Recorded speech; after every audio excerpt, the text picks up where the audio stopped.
বিশ্বকাপে Brazil Morocco match ১-১ গোলের সমতা। ম্যাচের ৬৫ মিনিটের মাথায় মরক্কোর কোচ দলে দুটি পরিবর্তন করেন। ব্রাহিম দিয়াজ এবং আজাদিন ওনাহি মাঠ ছাড়েন। তাদের পরিবর্তে কেমসদিন তালবি আর সামির এল মোরাবেদ মাঠে প্রবেশ করেন। ৫ বারের বিশ্ব চ্যাম্পিয়নদের সাথে এই মুহূর্তে অন্যরকম এক ইতিহাস গড়ে মরক্কো। মাঠের ১১ জন প্লেয়ারই প্রবাসী। বিশ্বকাপে মরক্কোর প্রত্যাবর্তন থেকে রূপকথার গল্পের শুরু। সেই রূপকথার আরও একটা অধ্যায় আশরাফ হাকিমিরা শুরু করেছে ব্রাজিলের সাথে ম্যাচ দিয়ে। এই রূপকথার রূপকার আর কেউ না, মরক্কো প্রবাসী বংশোদ্ভূত ফুটবলাররা। এমন একটা গল্প বাংলাদেশেরও হতে পারে। হামজা চৌধুরীর হাত ধরে যে যাত্রাটা বাফুফে শুরু করেছে সেটা এখনো জাতীয় দল ঘিরেই ঘুরপাক খাচ্ছে।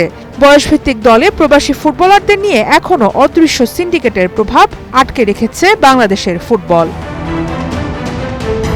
হামজার পর একে একে আসতে শুরু করেন শমিত, ফাহমিদুল, জায়ান, কিউবারা। এর মাঝে ফাহমিদুল, জায়ানদের জাতীয় দলের স্কোয়াডে আনা কিংবা ম্যাচ টাইম দেয়া নিয়ে জল ঘোলা কম হয়নি। মরক্কো, ফ্রান্সের মতো দেশগুলো যদি প্রবাসী ফুটবলারদের নিয়ে বিশ্ব মাতাতে পারে, তাহলে বাংলাদেশের এই অদৃশ্য সিন্ডিকেট ঠিক কতটা শক্তিশালী হলে এখনো নিজেদের প্রভাব ধরে রাখছে।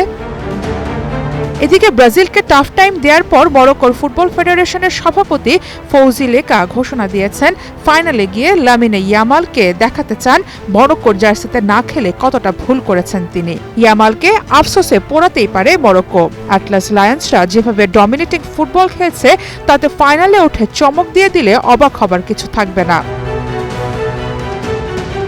প্রপার প্ল্যানিং দিয়ে নিজেদের দ্বিতীয় বিশ্বকাপ আসরে ফাইনালে ওঠার স্বপ্ন দেখছে মরক্কো। সেখানে বাংলাদেশের টার্গেট শুধু সাফ পর্যন্তই।